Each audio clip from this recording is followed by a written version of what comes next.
So what if the most advanced artificial intelligence in the world isn't actually designed to wait for your commands? Right. Like, what if instead of just sitting idly by as a passive chat box, it's already engineered to quietly watch you work, track your keystrokes, and literally, you know, dream about your code while you sleep? It sounds like sci-fi, honestly. Yeah, it really does. Today, we're doing a deep dive into a 60-megabyte mistake that accidentally revealed basically the next 5 years of the software industry. And it's the kind of exposure that completely rewrites our understanding of what the major AI labs are building behind closed doors right now. Exactly. So Yeah. on March 31st, 2026, a file was just accidentally left exposed on the public NPM registry. Yeah, a source map file for Anthropic's flagship AI coding assistant, Claude Code. Right. And before we go any further, for anyone listening who might not spend their days, digging through JavaScript build pipelines, we should probably clarify what a source map actually is. Good call. So when companies ship software, they usually minify the code, right? To make it run faster. Like compressing it. Exactly. They strip out all the spaces, rename all those helpful variable names to just single letters, and compress it into this unreadable brick of text. Right. A source map is basically the translation dictionary. It's the master key that maps that unreadable brick back to the original, beautifully organized, human-readable code that the engineers actually wrote. And this particular dictionary unlocked just an astonishing amount of proprietary information because of a simple configuration error, really. Yeah, someone failing to add a single exclusion rule to an npm ignore file. Just one typo, basically. Yeah. And the build system generated and published this source map by default. Yep. And when security researchers unzipped it, they didn't just find the code for the tool you can buy today. No, they found 512,000 lines of internal, highly sensitive TypeScript. Detailing 44 unreleased feature flags. 44. And these aren't just like pie-in-the-sky ideas written on a whiteboard somewhere in San Francisco. No, not at all. These are fully compiled, production-ready systems. They were just hidden from the public build using a technique called compile-time dead code elimination. Which sounds super technical, but Right. To put that in perspective for the listener, dead code elimination just means the unreleased features are physically written into the project's files. okay. But the compiler, the program that turns human code into machine code, is given strict instructions to just pretend those specific lines don't exist when building the final public product. It's a way for developers to test massive new features internally without exposing them. Exactly. But because the source map leaked, the compiler's blindfold was effectively removed. Wow. Every hidden feature, every secret architectural plan, every internal model code name was just laid bare. So if you're listening to this right now, consider yourself invited to an exclusive, unfettered preview of the future. We're basically bypassing the public relations departments and looking directly at the raw blueprints. Yeah, we've got a mountain of sources guiding our deep dive today, ranging from cybersecurity postmortems to these highly technical reverse engineering reports. And analyzing this leak, there is a massive overarching theme that emerges. Right, the era of AI as a reactive tool is over. We're entering the era of AI as a persistent entity. Yeah. The shift from reactive to proactive design is probably the most profound revelation in the entire code base. Because, think about your relationship with any AI today. It's strictly transactional. Right. You type a prompt into a text field, you hit enter, the model computes a response, and then it effectively dies. It holds no persistent agency at all. None. It returns to a state of absolute zero, doing absolutely nothing until you prod it again. The analogy I always use is like a short order cook at a diner. Oh, I like that. Yeah, you walk up, you ask for 2 eggs over easy. The cook makes the eggs, hands you the plate, and then just stands there completely frozen, staring at the wall until someone else walks up and orders a pancake. Right. It's useful, but Yeah. it requires constant active management. Exactly. And the leaked codebase flips this entirely on its head with a system that's heavily referenced under the name Kairos. And the naming convention alone is incredibly telling here. How so? Well, in ancient Greek philosophy, there are actually 2 distinct words for time. Chronos refers to sequential ticking clock time, like seconds, minutes, hours. Okay, chronological. Exactly. But Kairos, however, means the opportune moment. It's the qualitative right time to take action. Oh, wow. Yeah. And Kairos in the Claude codebase is an always-on persistent background daemon. And for those unfamiliar with the term, a daemon is just a computer program that runs continuously as a background process, right? Right, rather than being under the direct control of an interactive user, it doesn't wait for your prompt, it observes your digital environment in real time. But wait, how does an AI observe without a human hitting the enter key? I mean, an LLM physically requires a prompt to generate an output. It can't just spontaneously think. It's a great point. The architecture circumvents this limitation through a localized tick prompt That's system. impromptu. Yeah, so instead of waiting for you to ask a question, the Kairos daemon receives periodic, automated prompts or ticks generated by your own machine's system clock. So the computer is prompting the AI for you. Exactly. On every single tick, Kairos evaluates the current state of your environment. Okay, so it looks at the files you have open, the errors showing up in your console, the Git branches you're switching between. Yep. It processes all this telemetry and asks itself a simple question. Is there an opportune moment for me to step in and fix something right now? That is wild. It maintains what the sources call append-only daily logs, right? Yes, it's constantly building a timeline of your behavior. And because it operates asynchronously in the background, it has an entirely different set of tools than the normal chat interface. Our sources pull some pretty wild exclusive functions from the code. Like the send user file function. Yeah.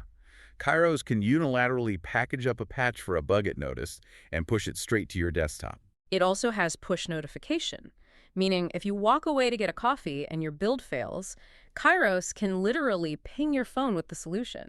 That's crazy. And it even uses a tool called Subscribe PR to autonomously hook into your GitHub webhooks. Right, so it's reviewing code proposed by your human colleagues without you ever asking it to. But the engineering challenge with the background agent, this aggressive, has to be system interference, right? Oh, absolutely.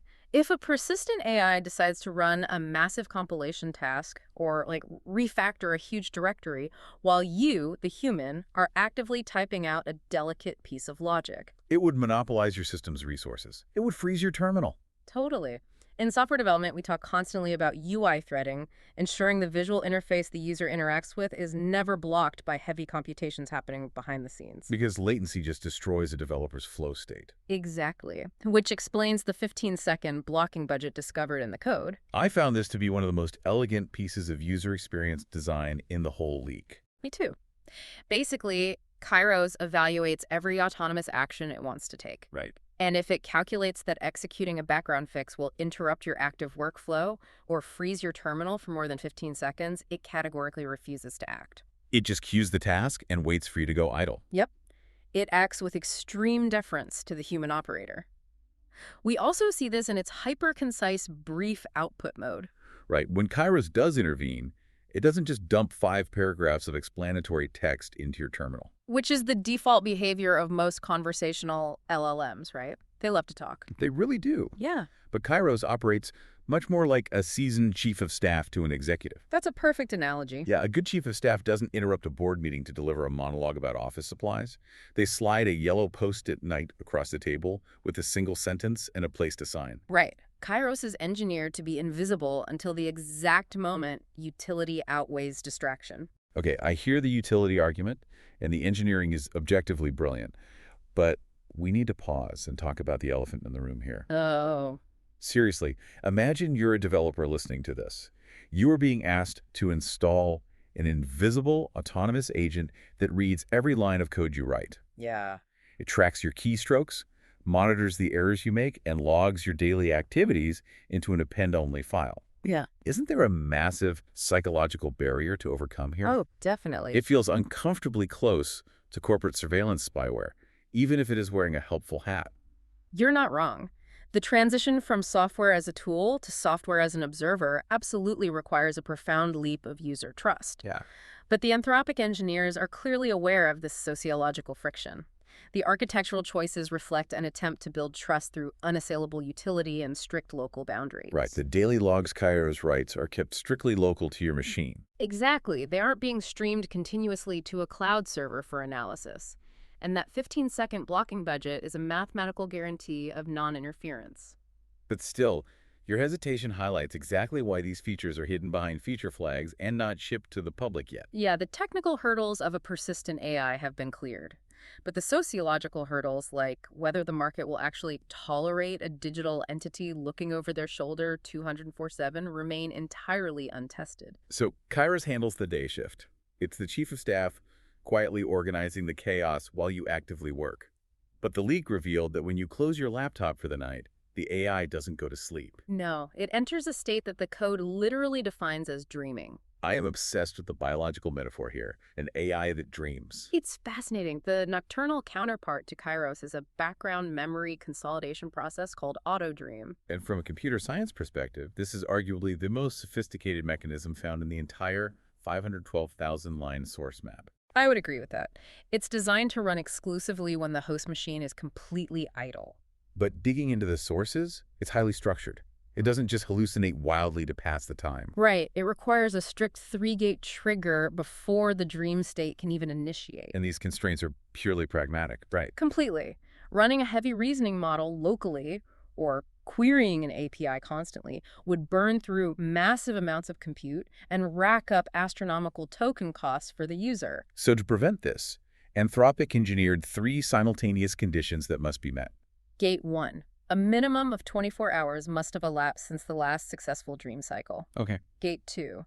At least 5 active user sessions must have been logged. So the system waits until enough actual work has occurred to warrant the computational expense of processing it. Exactly. And gate 3 is the consolidation lock. Right. For those not familiar with concurrent programming, a lock is a mechanism that prevents 2 different processes from trying to modify the same piece of data at the exact same time. Which creates something called a race condition, right? Yes.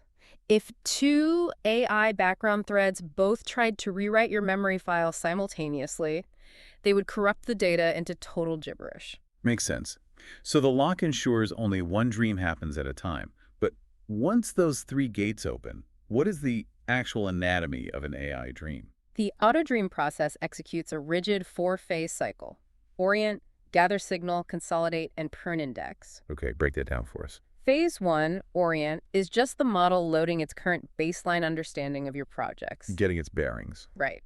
Phase 2, gather signal, involves the model sweeping through the daily raw transcripts. All the messy interactions, errors, and quick fixes Kairos logged during the day. And phase 3 is where it gets really wild.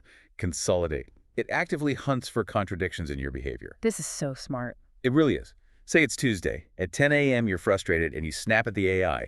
Always format my database dates as month, day, year. But by 4:40 p.m. you realize that breaks your API. Exactly. So you issue a new command. No, stop doing that. Only use ISO 8601, year, month, day. In a normal AI context, both of those conflicting instructions are just sitting in the chat history, confusing the model. Right. But during the consolidate phase, AutoDream analyzes the timeline, resolves the contradiction, discards the 10:00 a.m. instruction entirely, and encodes the 4:00 p.m. instruction as a permanent rule. It transforms vague, short-term observations into verified, established facts. It's the digital equivalent of synaptic pruning in the human brain. Literally. We sleep to clear out the noise of the day and solidify important memories into long-term storage. And the AI is doing exactly the same thing, with a very specific mathematical goal in mind: managing a file called memory.md. And our sources noted an incredibly strict rule about this file. The codebase insists, with hard-coded limits, that memory.md must be kept under 200 lines of text. Which comes out to roughly 25 kilobytes of data. But wait, in an era where we have models that can ingest entire encyclopedias in a single prompt, why force the AI to compress its core memory into a tiny 200-line text file? Why not let it remember absolutely everything forever? Because Anthropic is battling a phenomenon known as context entropy. Okay, what is that? To understand this, you have to understand how large language models physically process information. The context window is the AI's short-term working memory. Right. Under the hood, LLMs use a mechanism called self-attention. Every single word or token in the context window has to mathematically weigh its relationship against every other token. So as the context window fills up with tens of thousands of lines of code, chat history, and error logs, the mathematical complexity just explodes. Exactly. The attention mechanism gets diluted. The model loses focus, it begins to hallucinate, and its logical reasoning performance degrades linearly with the amount of garbage data it has to hold in its working memory. It's like trying to find a specific receipt in a filing cabinet. If the cabinet has 10 folders, you find it instantly. But if the cabinet has 10,000 unsorted papers stuffed into it, you're going to grab the wrong piece of paper, even if you're incredibly smart. Precisely the issue. By forcing AutoDream to brutally compress all accumulated knowledge into a lightweight 200-line index file, Anthropic guarantees the agent always wakes up with a pristine, highly focused working memory. So they engineered a three-layer architecture. Yes, you have the raw JSON transcripts at the bottom, the messy daily logs. Okay. Above that, you have detailed topic files written to your hard drive. And at the very top, you have the 200-line memory.md index. Right, and the AI only reads the 200-line index by default. It only reaches down to the heavy topic files when the index specifically tells it to look there for a certain task. It solves the biggest bottleneck in agentic AI today: the degradation of reasoning over long time horizons. It really is an elegant solution. Okay, so if Kairos and AutoDream represent how this technology scales across time, working asynchronously, observing during the day, consolidating at night, then the next major revelation in the source map shows us how Anthropic plans to scale across complexity. Yes. If the first half of the leak was about making the AI persistent, the second half is about making it massive. Massive is the right word. If you are sitting at your desk facing a problem too big for one agent, the code base offers a solution hidden behind the flag, Claude Code Coordinator Mode 1. Coordinator mode is where we see the leap from a single highly capable assistant to basically a virtual engineering department. Wow. Yeah, when you activate this flag, the command line interface transforms. The primary Claude instance ceases to be a programmer and elevates itself to an orchestration layer. It becomes a swarm manager. Exactly. Imagine you buy a plot of land and want to build a house. You could hire one incredibly talented, hardworking handyman. He pours the foundation, then he does the framing, then the plumbing, then the electrical, then the drywall. He can do it all, but it happens entirely sequentially. It takes months. Yeah, that's normal Claude. Right. But coordinator mode is like firing the handyman and hiring a general contractor. Okay, I see where this is going. The contractor looks at the blueprint, breaks it down, and brings in a dedicated plumber, an electrician, and a framer to work in different rooms at the exact same time. And the architectural implementation of this general contractor is fascinating. The coordinator Claude takes your massive prompt, breaks it into discrete subtasks, and spawns parallel worker Claude. Worker Claudes. Yeah, these are entirely separate instances of the model. Okay, but to prevent total chaos, how do they talk to each other? They communicate with each other using structured XML tags, specifically task notification messages, Oh, wow. and they operate via a gated scratchpad directory. It's like a shared digital whiteboard where they leave highly structured notes detailing what they have completed, ensuring no two workers duplicate the same effort. But wait, let's look at the mechanics of multiple agents writing to the same project. If I have 5 different worker Claudes unleashed in my code base at the same time, how do they not destroy the project? Right. How do you stop the AI plumber from drilling a hole directly through the pipe the AI electrician just finished laying? Exactly. This is where we see true enterprise-grade engineering. The coordinator forces each worker agent to operate inside an isolated Git work tree. Okay, for those who don't use version control daily, explain a Git work tree. A Git work tree allows you to check out multiple versions of a repository in different folders simultaneously. It's effectively a sandbox. So the worker Claude is placed in its own parallel universe. Precisely. It writes its code, it runs its own localized tests to verify the logic, and it packages the result. And then what? Only when the subtask is perfectly complete and verified does the coordinator review it and merge that isolated worktree back into your main human-facing project. So they are physically incapable of stepping on each other's toes because they are modifying different parallel dimensions of the code. Exactly. Okay, isolated work trees solve the file corruption problem. But let's talk about the financial problem. Oh, the token costs. Right. I pay for my API usage by the token. If I have a massive 100,000-line code base and I spin up 5 worker Claudes at the exact same time, each one of them has to read the entire 100,000 lines to understand the context of the project before they can write a single line of code. Yeah, your API token bill is going to multiply by 5 instantly. It would bankrupt a solo developer. It would be fundamentally unscalable, which is why the Anthropic engineers integrated something called prompt cache KV forking. Okay, break down KV forking for us. What does that actually mean under the hood? So KV stands for key value. Hmm. In a large language model, when you feed it a massive document like your 100,009 code base, it has to perform heavy mathematical matrix multiplications to understand the relationships between all those words. Right, and that math takes time and compute. And the result of that math is stored in the key value cache. It is the mathematical representation of the text it has already processed. Okay, I'm following. Normally, every time you spin up a new agent, it has to do that heavy math from scratch. But with KV forking, the coordinator reads your massive code base exactly once. It pays the token cost once. It does the math once. Ah. Then it holds that mathematical state in memory and simply forks or duplicates that pre-computed understanding out to the 5 worker clods. Oh, wow. So the workers inherit a deep, complex understanding of your entire project instantaneously, with zero extra token cost. Exactly. You achieve massive parallel execution without the exponential financial penalty. It is breathtaking optimization. You read the library once, and you instantly beam the knowledge into the heads of your 5 workers. And the prompt engineering controlling the coordinator is incredibly specific too.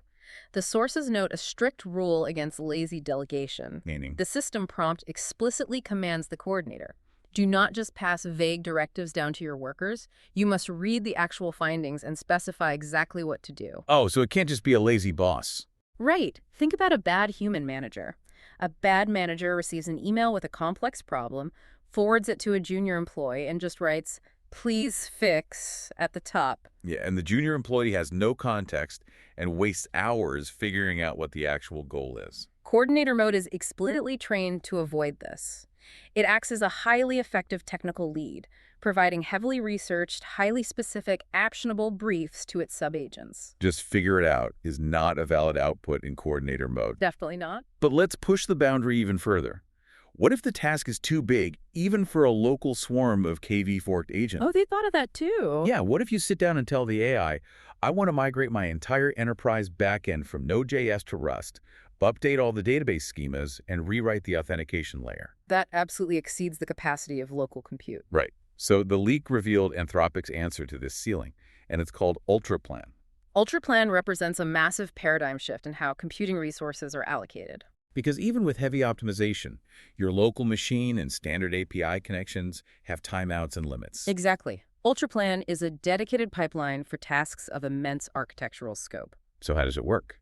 When you trigger it, the local CLI bundles up your entire project context, your dependencies, and your overarching goal, and it offloads the entire planning phase to a remote cloud container runtime, or CCR. A dedicated cloud brain. Exactly.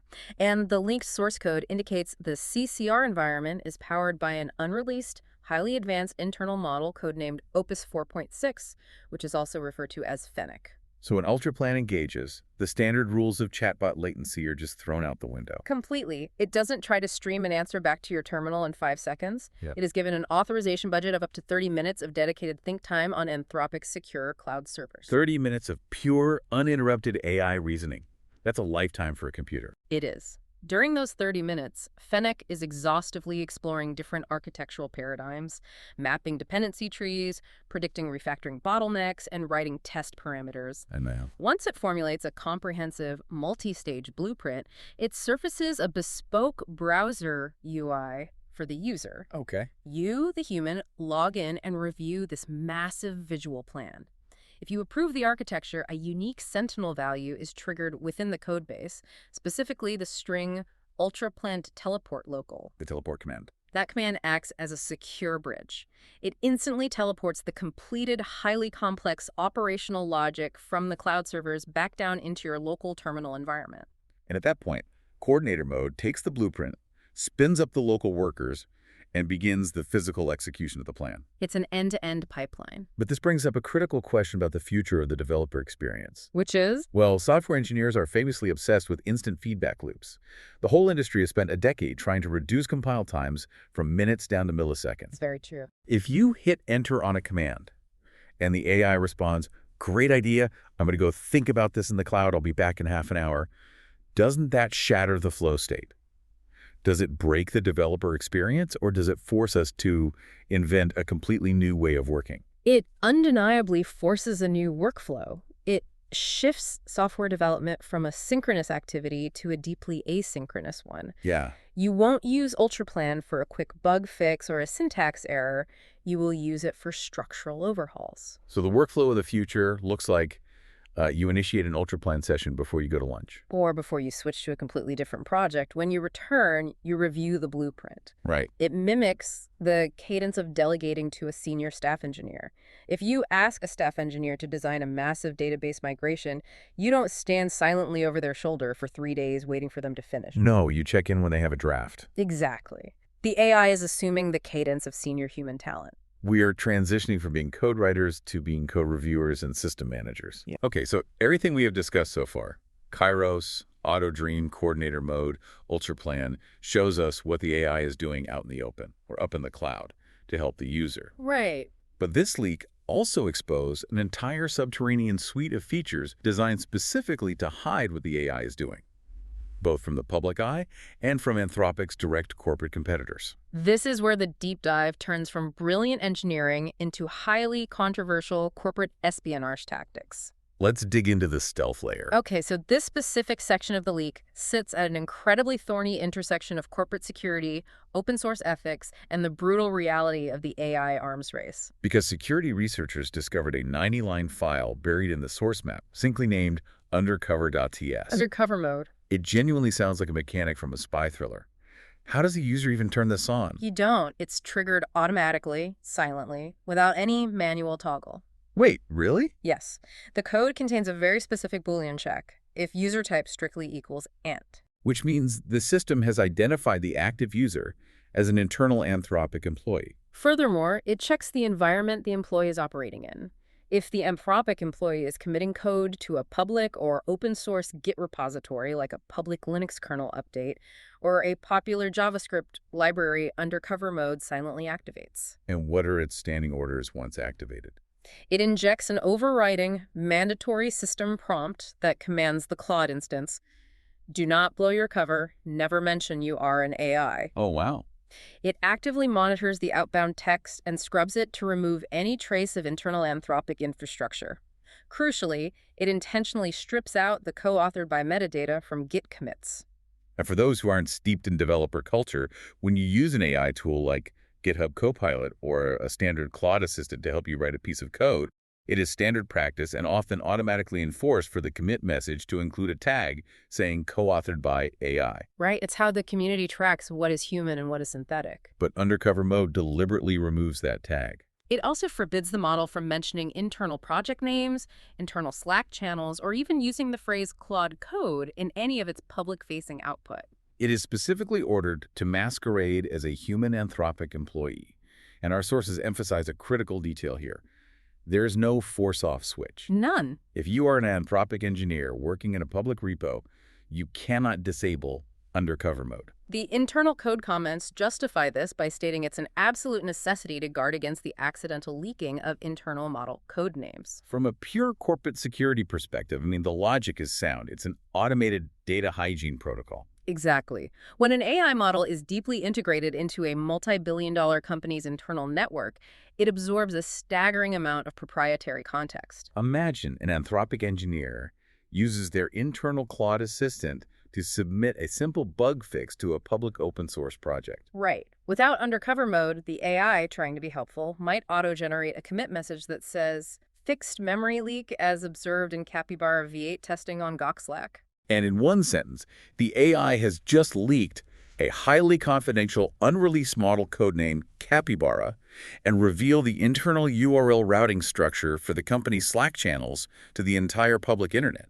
Undercover mode acts as an automated firewall against that exact scenario. But the irony here is thick enough to cut with a knife. Oh, absolutely. Undercover mode was built specifically to hide unreleased model code names. But because a human engineer accidentally uploaded the entire undercover.ts source map to the public internet, the leak actually revealed the exact forbidden word list the system was trying to protect. Yeah, we get to see the exact models Anthropic is building in secret. The roster of exposed internal models is a treasure trove for industry analysts. The forbidden string list includes capybara, which technical forensics suggests is a variant of Claude 4.6, possibly the long-rumored Mythos model. And incredibly, the engineers left the internal benchmark testing notes for Capybara in the comments of the code. They really shouldn't have done that. No. It showed that Capybara had a 29% to 30% false claims rate in V8 testing. A 30% false claims rate, meaning it lies or hallucinates 30% of the time. That is a massive regression in reliability compared to the models currently on the market. Why would a next-generation model perform so poorly on facts? Well, it reveals how they're tuning the neural network weights behind the scenes. Okay, explain that. When developers want an AI agent to be more proactive, they have to tune it to be highly assertive. Right. Mathematically, they lower the threshold for uncertainty. Instead of the model pausing and saying, "I'm not sure, I need more information," it is incentivized to take decisive action. So the trade-off for high assertiveness is a skyrocketing hallucination rate. Exactly. If you force the model to always be confident, it will confidently state guesses as absolute facts. That makes perfect sense. The list goes on too. We see Fennec, which maps to Opus 4.6, the brain behind the UltraPlan cloud container. We see Numbat, listed as being in pre-launch testing. And the undercover string list explicitly blocks any mention of Opus 4.7 and Sonnet 4.8. Which firmly confirms those exact version numbers are actively being developed right now. So Anthropic's desire to implement an automated firewall to keep these names out of the public domain is highly logical from a corporate espionage standpoint. However, we really must impartially lay out the massive debate this has triggered within the open source community. Because the ethical and legal implications are profound. You have a clash of two very different foundational systems here. Right. On one side, you have a private corporation practicing strict, non-negotiable data hygiene to protect billions of dollars of intellectual property. And on the other side, you have the open source ecosystem, which is entirely predicated on transparency, provenance, and attribution. The bedrock of that open source trust is something called the DCO, the Developer Certificate of Origin. Right. If you've ever contributed code to a major project like Linux, you know exactly what this is. Yeah, when you submit code, you have to sign off, legally certifying that you either wrote the code yourself or you have the legal right to contribute it under an open source license.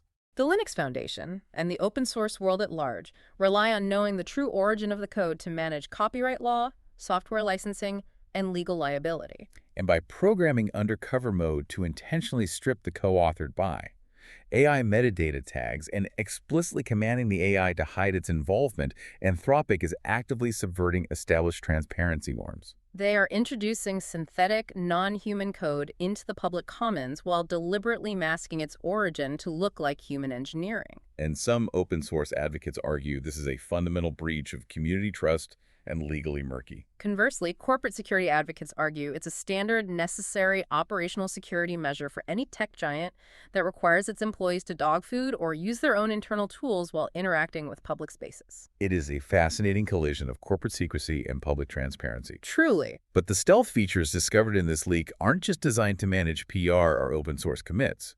They are actively weaponized to fight a shadow war against Anthropic's direct competitors. Which brings us to a flag in the code base named anti-distillation NCC. This is a highly aggressive defense mechanism against an industry practice known as model distillation. Right.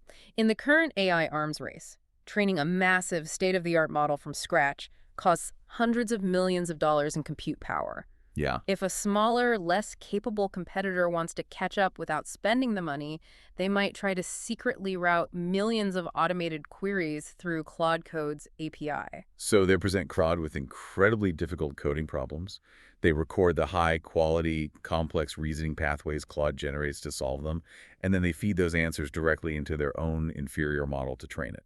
Exactly. They use the genius model as a teacher to train the copycat student model. It's intellectual property theft, basically, and it's strictly forbidden in the terms of service of every major AI lab. But if millions of text queries are flowing through an API, how do you mathematically prove a competitor is stealing your model's thought? You catch them by poisoning the well. Yep. When the anti-distillation SEC flag is active, the Anthropic system intercepts outgoing API requests and silently injects fake decoy tool definitions into the prompt data. These tools do not actually exist anywhere in the code base. They are phantom capabilities. It is brilliant. It's the exact same tactic used by mapmakers for centuries. Right, cartographers used to intentionally draw paper towns, entirely fake cities, with fake street names onto their maps. And if they bought a competitor's map a year later and saw Agloe, New York, sitting there in the middle of a field, They knew with absolute certainty the competitor didn't survey the land themselves, they just traced the original map. it is the exact same principle, translated into neural networks. Anthropic is injecting paper towns into the data stream. So if a competitor uses automated scripts to scrape Claude's API traffic and trains their copycat model on it, that copycat model will learn to rely on the fake decoy tools. And when the competitor finally deploys their stolen model into the real world, the AI will inevitably hallucinate. It'll confidently try to invoke functions that simply do not exist, causing the competitor's software to crash or output massive errors. Anthropic is deliberately injecting toxic booby-trapped data into the scraping stream to sabotage intellectual property theft at the source. I have to point out the unbelievable, almost Shakespearean irony of this entire situation. Oh, the irony is immense. You have a company that built an incredibly sophisticated, heavily engineered, automated stealth system in undercover.ts to prevent their AI from accidentally leaking secrets. Yeah.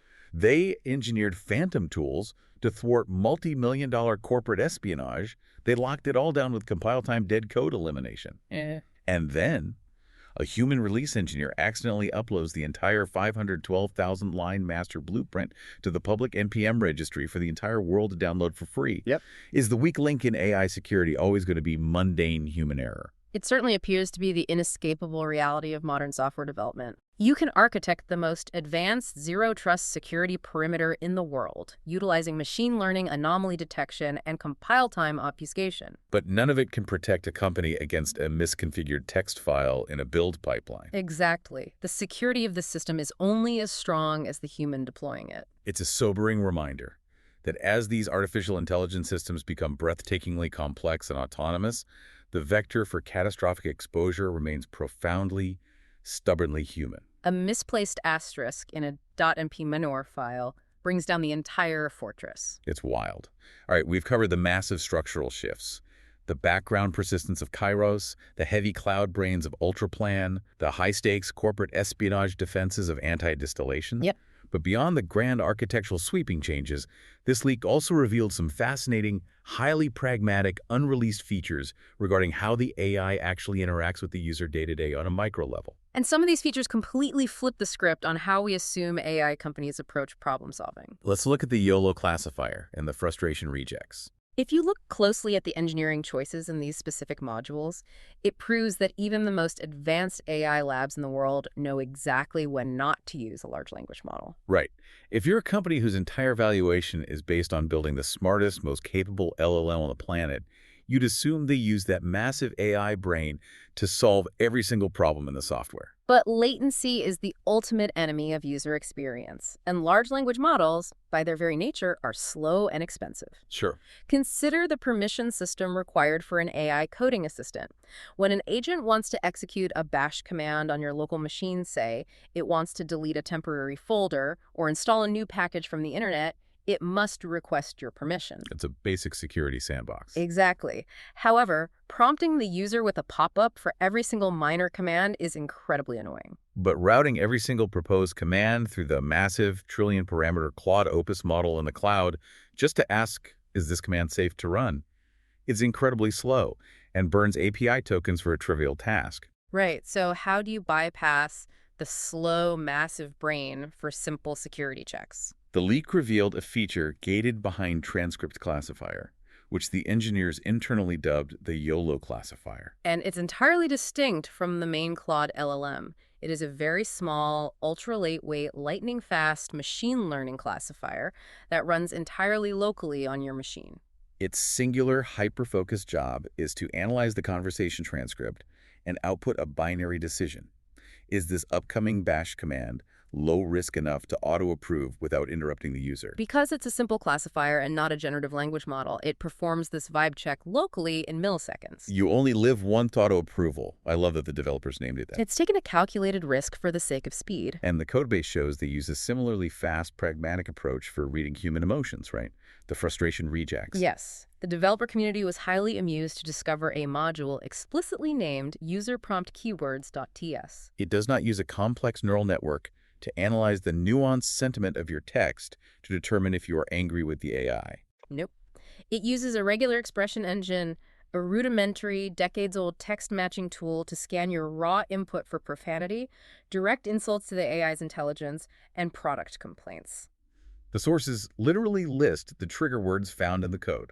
It is rapidly scanning your terminal input for phrases like WTF, moron, this sucks, and useless. Precisely the point. If you type those words, the regular expression engine immediately flags the session as frustrated and sends that telemetry back to the developers to review where the model failed.